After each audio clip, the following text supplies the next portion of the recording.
Welcome, and hello to Dragon Age 101, your non-spoilery guide to the world of Dragon Age. I'm Ghil, your lore archivist, and today I'm going to help you quickly understand the different gods and religions in Thedas.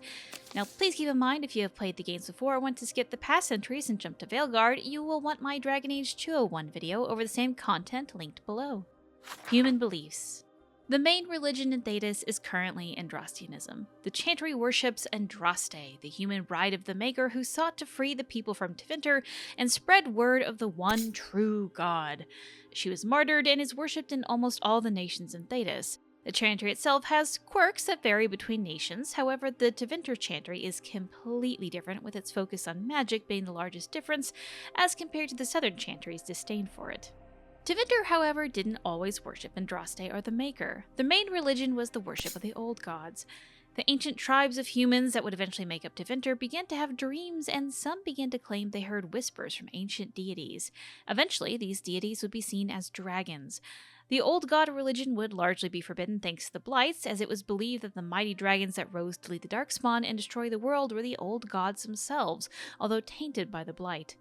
The old gods are as follows: Dumat, Dragon of Silence, killed in the first Blight.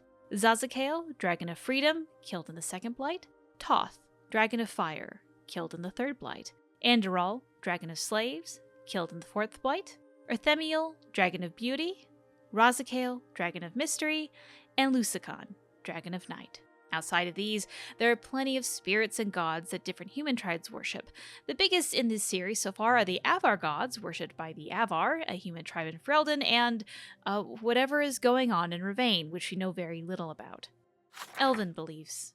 So elves and human cities tend to lean more towards human beliefs, although a few will still try to hang on to more traditional elven gods. Those traditional gods date back to the time of the original Elven Empire, Elvenon. There are two sets of gods, which basically boil down to good and evil, and one that kind of floats in between.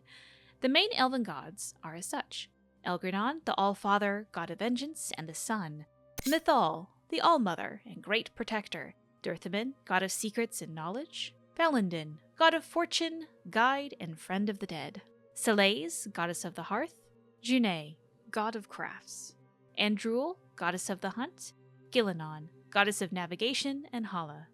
Then there are the Forgotten Ones, the evil deities whose names have largely been forgotten, although Anaris, Gelderon, and Darenthal have lingered. And then there is the one that can walk in both circles of gods, who lock them all away, the Wolven trickster deity Fen'Harel, translated as the Dreadwolf in the common tongue. While the Dalish do not worship Fen'Harel, they do honor him, in part to avoid his wrath.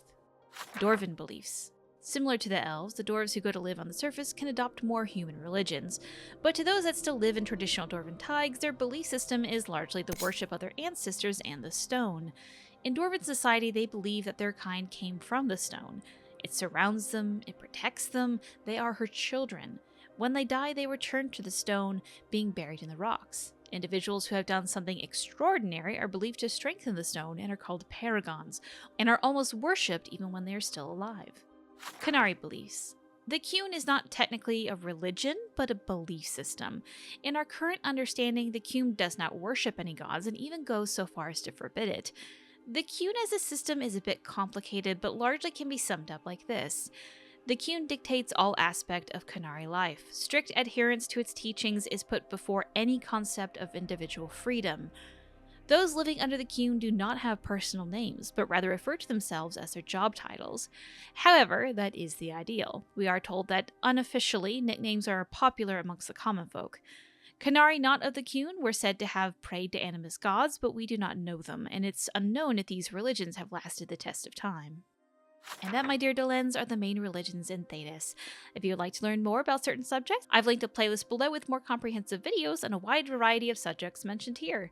But be careful, while I do try to mark spoilers on my channel, it's your job to take notice of them. So until next time, Daras Shiral.